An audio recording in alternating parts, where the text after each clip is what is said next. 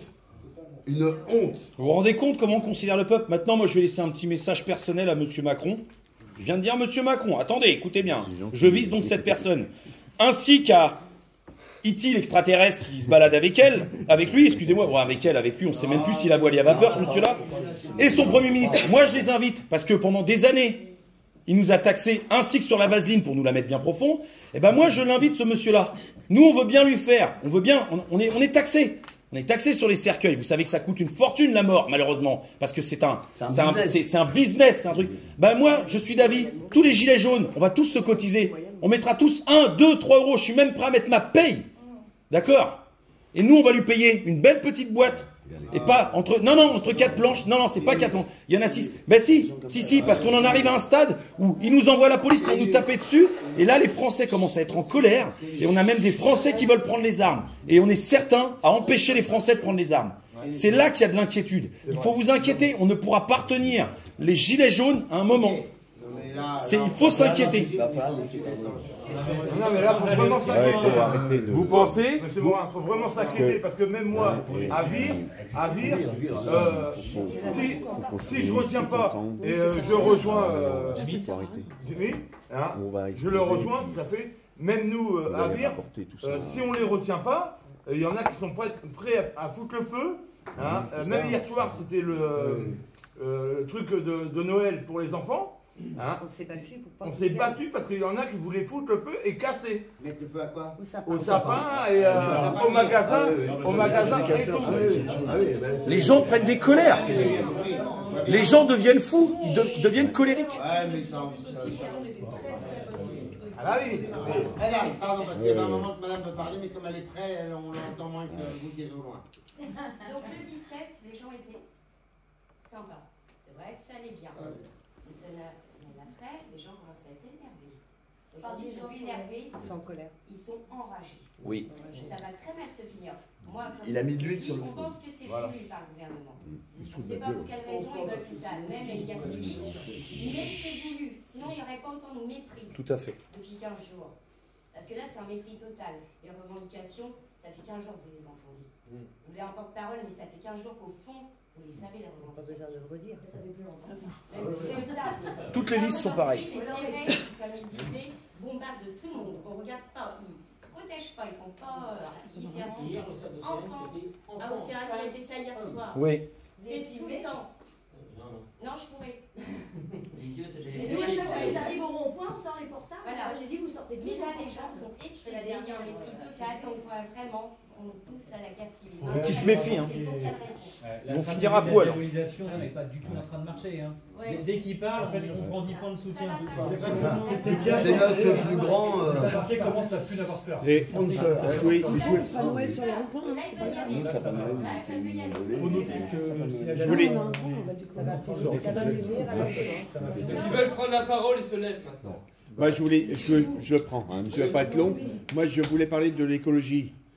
En ce moment, ils sont en train de nous bassiner, en fin de compte, hein, que c'est l'écologie, la taxe carbone, tout ça, et que, en fin de compte, la taxe carbone, il nous a fait un discours qu'il va y avoir de nombreuses mesures. Hein. Il nous dit 100 € pour une fenêtre. Mais la plupart des gens qui sont dans les ronds-points, ils sont locataires d'une maison, ils ne sont pas propriétaires d'une maison et ils s'en balancent d'avoir 100 € pour changer leur fenêtre. Et puis même avant, il y avait 25% de crédit. Et une autre chose, on nous dit, acheter une voiture électrique. Admettons un exemple. 10 millions de Français achètent une voiture électrique. On nous dit, en hiver, ça arrive très souvent, qu'on se met... Hein? Non, mais alors, les 10 millions, ils branchent la prise. Dans... non, mais il faut quand même qu'on s'exprime. Non, mais c'est pour ça aussi. Non, mais c'est pour ça que... Écoutez, non, mais c'est pour ça que c'est... On est content d'avoir les centrales nucléaires, parce que si on n'avait pas de centrales nucléaires, on serait mal. Monsieur. Hein? Oui, bonjour. Bonjour. Monsieur Rango, alors. Non, Vire. Vire aussi, pardon. Alors, quand j'allume ma télé chez moi, que je vois des hommes politiques, ministres, je ne sais pas de quoi, parce qu'on en a un peu marre aussi de les écouter. Et là, si, c'est vrai. Et là, j'entends qu'on nous dit changez votre chaudière à fioul. Moi, je vais parler de mon cas. Il y a 3 ans, j'achète une chaudière à fioul à condensation. On vous dit le meilleur. Le meilleur, d'accord. Vous entendez combien votre chaudière? 10 000 €? 7 000. Prix d'amis. Bon, alors, je vais continuer. Alors là, on vous dit, on vous donne 10 ans pour changer votre chaudière. Admettons, les vieilles chaudières. Oui. Là, j'ai entendu un responsable, je ne sais pas quel ministre, on lui a posé la question. Les gens qui ont des chaudières à fioul, il les remplace par quoi? Et vu qu'il était très intelligent, il a réfléchi. Avant de répondre, on réfléchit. Bon. Et là, il répond par le gaz de ville. Moi, j'habite en campagne. Je fais comme... On vous donne 2 000 ou 4 000 € pour acheter une voiture. Vous pouvez acheter une voiture à 5 000 €. Il reste 1 000 €, crédit 0%. Vous pensez que les gens qui travaillent au SMIC ou dans les bas salaires vont pouvoir même trouver 1 000 €? Non. Je l'ai prise. Vous voyez? Avant de faire une transition écologique, il faut faire une transition sociale. Voilà, déjà, c'est ça, d'abord. Non, mais si on avait voulu faire de l'écologie, en 1901, les États-Unis avaient mis... Bon, alors si la personne veut acheter une voiture de 24 000 €, il n'a plus que 20 000 € à trouver, on lui donne 4 000 €. Ah, d'accord? Monsieur Marat, vous avez compris, j'essaie de résumer, que le couvercle a sauté, que les gens sont dans la rue et qu'ils ne sont pas prêts de rentrer. Vous entendez les références qui sont faites. C'est 1789, c'est mai 68, ça ne parle que de ça. Et donc vous avez compris qu'il faut un changement, mais 1934. Ce sera vraiment mais le point d'entrée, mais on sera à des années-lumière de donner satisfaction aux gens. Et votre région. Et simplement, c'est que moi je vous pose 2 questions. Est-ce que vous comprenez qu'on est sur une situation critique? La première chose, est-ce que vous comprenez qu'il est urgent que vous agissiez, même si on sait la difficulté, parce que l'exécutif n'écoute personne. Aujourd'hui, vous l'avez dit, c'est une monarchie présidentielle, ils ont tous les pouvoirs. Ça a toujours été. Oui, mais avant quand même, les députés qui avaient des ancrages locaux permettaient d'obtenir des arbitrages. Aujourd'hui, on a des députés de l'ARM, on aurait mis une chèvre à la place, comme elles ont été élues sur les étiquettes En Marche, elles ont été élues. C'est-à-dire que c'est des gens qui sont totalement dans la main de l'exécutif et qui n'ont aucun pouvoir car aucun ancrage local. On a changé de régime politique. Là, on a tous les pouvoirs concentrés dans le pouvoir exécutif. Donc, est-ce que vous entendez que c'est critique? Est-ce que vous entendez vraiment qu'il est temps, parce que vous avez quand même le réseau avec votre carrière, il est temps de faire remonter le message et qu'ils prennent conscience et qu'il y ait un changement d'attitude à 180 degrés de la part du gouvernement? Parce que les choses vont dégénérer. Très franchement, je n'ai pas beaucoup de qualité, mais j'ai assez d'intuition. Voilà, on a tous un parcours. Pas d'une famille de fonctionnaires. Maître. Mon sentiment, c'est que l'histoire est en train de prendre une tournure. Soit l'exécutif est en capacité de réagir rapidement, soit ça va se terminer de façon dramatique. Je ne sais pas si c'est dramatique, mais ça va se terminer. Il y a déjà eu de morts. Plus que ça. Il y a déjà eu de drames. Non, il y a eu plus que ça. Plus que ça. Et peut-être plus. Mais officiellement, il y a déjà eu de drames. Moi, mon sentiment, c'est que. Ils en ont caché. C'est-à-dire quand moi, je ne crois pas du tout, pour répondre à madame, je ne crois absolument pas à l'histoire d'un sinistre de la volonté que les choses dérapent progressivement. Je ne crois pas. Si je peux me tromper. Avec une porte. Il cherche à nous dire. La question. Mais peu importe, peu importe.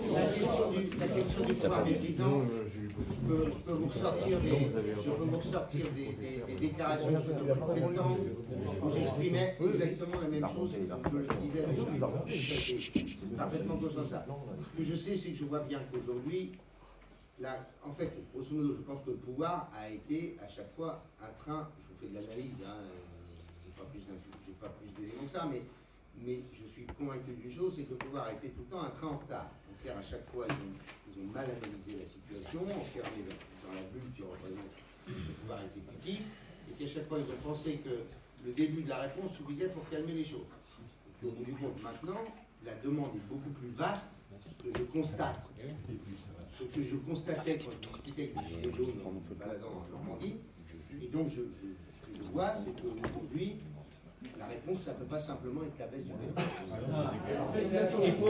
Et pour poursuivre l'analyse, on a parfaitement pour poursuivre l'analyse, oui, il faut bien comprendre que c'est un mouvement de fond depuis 30 ans, mais que depuis 1 an et demi, l'arrivée du gouvernement, il y a une accélération là des mesures injustes.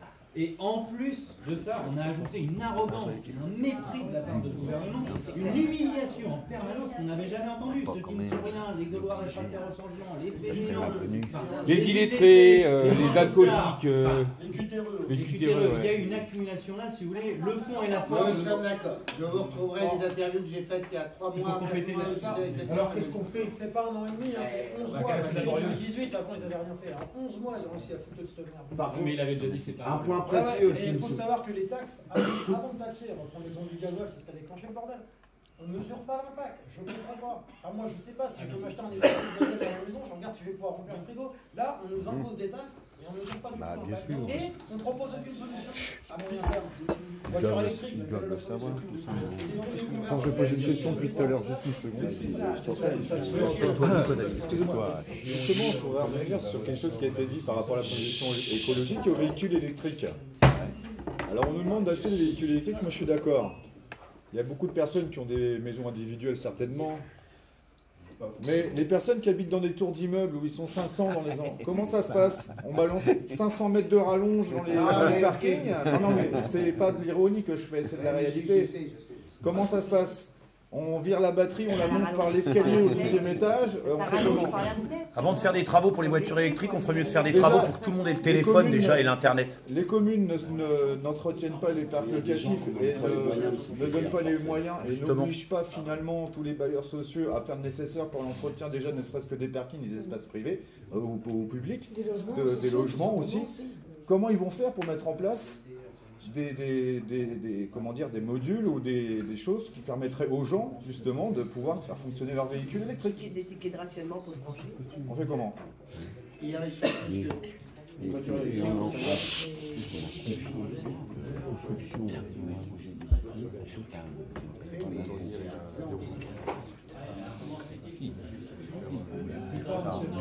Les infos.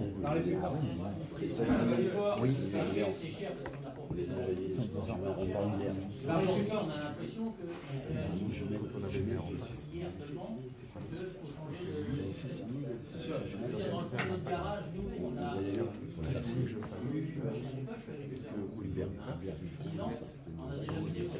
économiser du carburant qui est déjà inspiré un peu du moteur hydrogène, puisqu'on fabrique de l'hydrogène avec la chaleur de l'échappement. Et ça, c'est le Lascar qui a inventé ça, c'est surtout pour moi. J'ai juste reproduit ça. Je l'ai installé, je l'ai vérifié, moi. Comment se fait-il que sur une machine agricole qui consomme parfois 80-100 litres à l'heure pour des gros engins, on arrive à gagner 20% et comment on explique que ça ne sort pas d'origine sur les véhicules? Non, ça c'est interdit. Économiquement, c'est pas rentable. Ah, c'est ça. Moteur à eau existe. Aujourd'hui, mon père l'a connu. Mais Total, un mec de demi-terre. Je ne sais pas de quoi vous parlez, s'il vous plaît. Nous, région. C'est justement ce que là. C'est cher. C'est trop cher à savoir, c'est d'où ça. C'est trop cher au niveau installation, on va être perdant au niveau. On est une des régions expérimentales sur les gros. Oui. On est loin de vos sujets, mais c'est pour répondre à monsieur. Un peu loin par rapport au reste. Mais enfin, par rapport à. Puisque si on parle plus économique, mais purement écologique, cette fois-ci, je pense que c'est quand même une vraie réponse. Et pas une fausse réponse comme l'électricité. S'ils laissent les particuliers produire leur propre hydrogène, oui. S'il n'y a pas de commerce sur ce carburant, c'est dernier. Sur l'hydrogène, nous je parle de la région Normandie. On est en train de développer un réseau de stations hydrogène. On participe au financement de véhicules à hydrogène, c'est super cher, parce qu'en fait, pour l'instant, sur les collectivités, c'est premier, on a 10 et 15 stations hydrogène sur les 2 ans sur la Normandie. On est sur un grand projet industriel dans la basse vallée de la Seine, qui est de la première usine de production d'hydrogène vert. Vous savez que l'hydrogène, l'essentiel, c'est aujourd'hui l'hydrogène issu du pétrole. Et troisièmement, on est en train de construire le premier bateau de pêche à hydrogène à Cherbourg, à la fin. Donc, on fait des choses, mais les bagnoles à hydrogène, c'est quoi, 40 000 balles? 50 000? Ouais, mais vous faites quoi là? Vous donnez. Je suis désolé, vous tirez un profit d'un. Non, mais ce que je veux dire, c'est que tant qu'on n'est pas sur des process industriels très, très lourds, le prix va baisser. La région Normandie finance les métropoles. Est-ce que la région Normandie finance les métropoles? Parce que je sais que sur la métropole, sur la métropole de Rouen, il s'est mis la station à Boulingrin, Rouen, l'hydrogène. Donc c'est pour ça que je. Oui, c'est nous qui l'avons mis avec Sanchez. Tout à fait, avec Frédéric Sanchez. Ah oui. Parce que j'entends les gens tout le monde qui disent qu'effectivement c'est difficile d'acheter une voiture électrique. Non, mais électrique. J'ai arrêté, je subventionne l'achat de véhicules électriques. Il n'y a pas que l'électrique. Une voiture tout court, c'est cher. Voilà, c'est une voiture tout court. Mais bon, Il faut déjà pas s'acheter l'électrique et puis les batteries chinoises. Moi, je suis chez les Belges. Et ici, si demain on leur installe une station à hydrogène, ils sont prêts à. Il est où cette obligé. Il y a aussi les transports routiers. On ne va pas en aucun cas faire rouler un camion poids lourd avec de l'électrique. Ça va pas aller. L'hydrogène, on va y arriver. Mais les engins agricoles. Les camions sont business. Euro 4, Euro 5, Euro 6, Euro 16. Ils ont qu'à favoriser les trains. Encore, j'en ai une bonne. On n'a qu'à favoriser les trains puis les bateaux. Je vais prendre la parole au nom de les bateaux. Oui. On pense déjà qu'il y a à peu près 2500 personnes qui datent de camps dans le cadre de la manifestation. Je tiens à préciser que justement, et j'ai écouté tout le monde depuis le départ, notamment sur Caen et l'agglomération du Caen, qui tient depuis une dizaine de jours, presque 15 jours aujourd'hui. C'est très compliqué de contenir les gens. On a rencontré différentes personnes dans la semaine.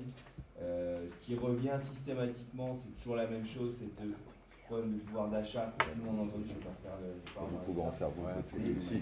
Très sincèrement, nous, sur Caen, et je pense que je parle au niveau de tout le monde, ça c'est vraiment ce qu'il faut tenir de cette journée, parce qu'autant aussi à réagir dans l'ordre, les priorités, c'est de réellement avoir un signal fort du gouvernement pour qu'on puisse, à notre niveau, contenir les gens et leur expliquer que les choses sont en cours, même si de toute façon ils ne sont pas à l'écoute, parce qu'aujourd'hui, complètement à tous les niveaux sociaux, et ça on le voit sur les différents mouvements, les ronds-points, il y a une mixité sociale qui est très forte. On a même quelqu'un sur Caen qui a réussi à trouver du travail il y a 3 jours dans le transport en discutant avec un autre gilet jaune.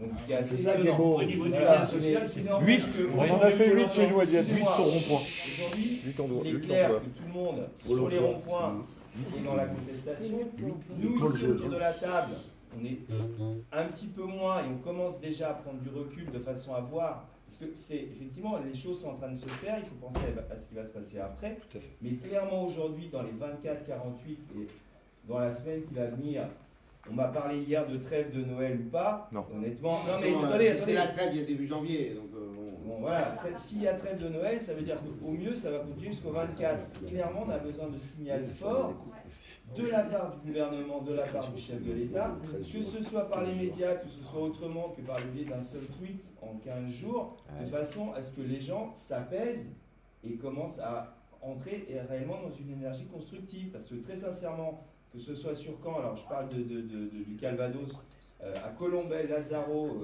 on a énormément de boîtes de transport de bloquées. Les gars, honnêtement, il faut les tenir.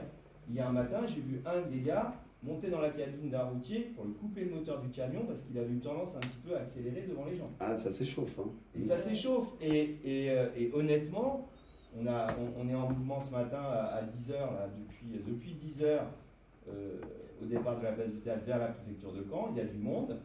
On invite tout le monde, tous les gens de la Normandie à nous rejoindre. Mes deux collègues sont partis.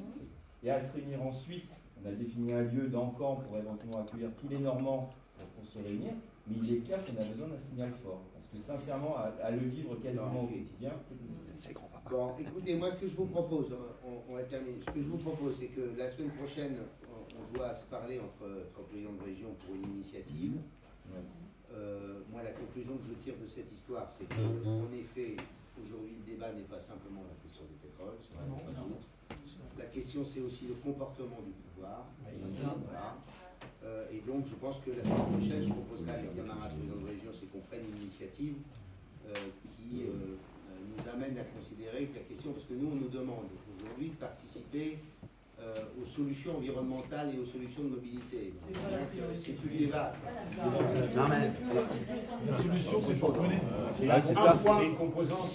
Ouais, c'est un des sujets, mais en termes de mobilité, amicalement, Monsieur Morin, et en termes de mobilité, j'avais une question à vous poser. Comment faites-vous, pourquoi et pour quelles raisons allez-vous faire supporter aux Normands le réseau ferré avec le rachat des locomotives, des wagons et autres sur la Normandie, alors que le réseau était géré et maintenu avec la SNCF? Je voudrais juste comprendre ça. En termes de mobilité, vous avez décidé, vous, président de la région Normandie... Je n'ai pas racheté. Hein. Non, mais de gérer et de reprendre la gestion du réseau ferré normand, on est d'accord. Bon, je voudrais savoir, en fait, parce que la vision des choses... Qu'est-ce que vous faites dans la vie, vous? Maintenant, je suis opérateur industriel dans un grand groupe qui a été racheté par des Qataris et des Autrichiens. Ex-AZF Total, devenu Borealis. Et vous êtes où? À Rouen. Grand Quevilly, exactement. Grand Quevilly, vous devez connaître. Donc vous voyez bien que sur cette question, soit la région restait en demandant à l'État de faire les efforts et l'État ne le faisait pas, puisque l'État, quelles que soient les majorités, ne fait aucun effort sur les trains intercités depuis belle lurette. Soit la région proposait une solution nouvelle, et ce que j'ai proposé à l'époque, c'était Emmanuel Valls, c'était le Premier ministre, j'ai proposé un système dans lequel l'État nous a fait un chèque d'1,4 milliard d'euros, et en contrepartie, je vais gérer les trains, mais je préfère gérer les trains et c'est faire en sorte que ça marche que d'avoir des trains qui continuent à ne pas marcher. Ne privatisez pas, hein? Pas privatisé, hein. C'est pas privatisé du tout. Non, il faut surtout pas. Donc c'est la SNCF qui continuera à sortir de la privatisation. Mais on a quand même eu un chèque d'1,4 milliard d'euros de l'État, alors qu'on a un réseau ferroviaire qui avait été abandonné depuis 40 ans. Donc on représente la Normandie bénéficie de près de 70% de la totalité des investissements sur le ferroviaire en France. En effet, je prends un risque, c'est que désormais, c'est eux qui vont gérer ça en 1er janvier 2020. Mais bon, je dis ça, on ne fait rien. Vous êtes prêts à enfiler le gilet? Pour la photo? Non. Comme ça, vous êtes un homme du peuple? Non, j'enfile pas. Je n'enfile pas le gilet pour une raison, c'est que je vous ai soutenu depuis le début et j'ai pas besoin. Si.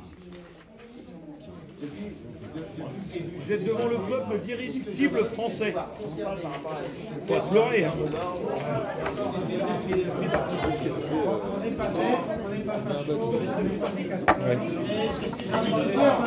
Voilà, on est des gens intelligents, on sait parler, on a des bonnes idées. En tout cas, merci. C'est ça votre région. C'est ça. Est-ce que je peux vous demander quelque chose, monsieur Morin? Juste une seconde. Nous autorisez-vous à rester un petit quart d'heure en bas pour qu'on discute ensemble, mais juste entre nous, avant de nous disperser? Non. on va dehors. On va aller dehors. On a trop chaud, on n'est plus habitué. On est habitué au terrain. Là, si on ouvre les fenêtres. Si vous croyez que 8 jours c'est court, moi je vous dis que ça va être très long. Mais je parle, je jure, faut que le bon moins laisser. Non, mais il faut que vous soyez au courant. Nous, on va avoir des gros problèmes. Ouais. Oui, mais j'ai parfaitement conscience. On s'en va sur une guerre civile. 8 jours, je vous dis que ça va être long.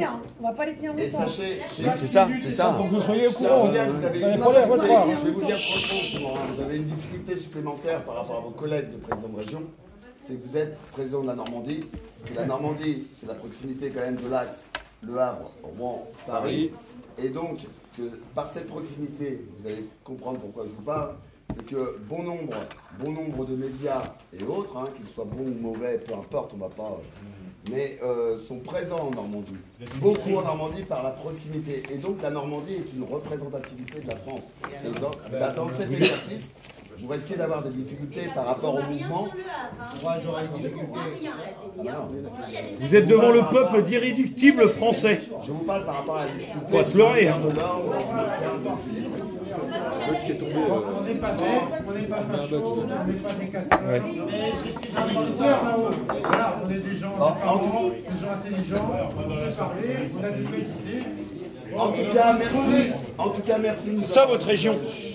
C'est ça. Est-ce que je peux vous demander quelque chose, monsieur Morin? Juste une seconde. Nous autorisez-vous à rester un petit quart d'heure en bas pour qu'on discute ensemble, mais juste entre nous, avant de nous disperser? Non. On va dehors. On va aller dehors. On a trop chaud, on n'est plus habitué. On est habitué au terrain. Là, si on ouvre les fenêtres.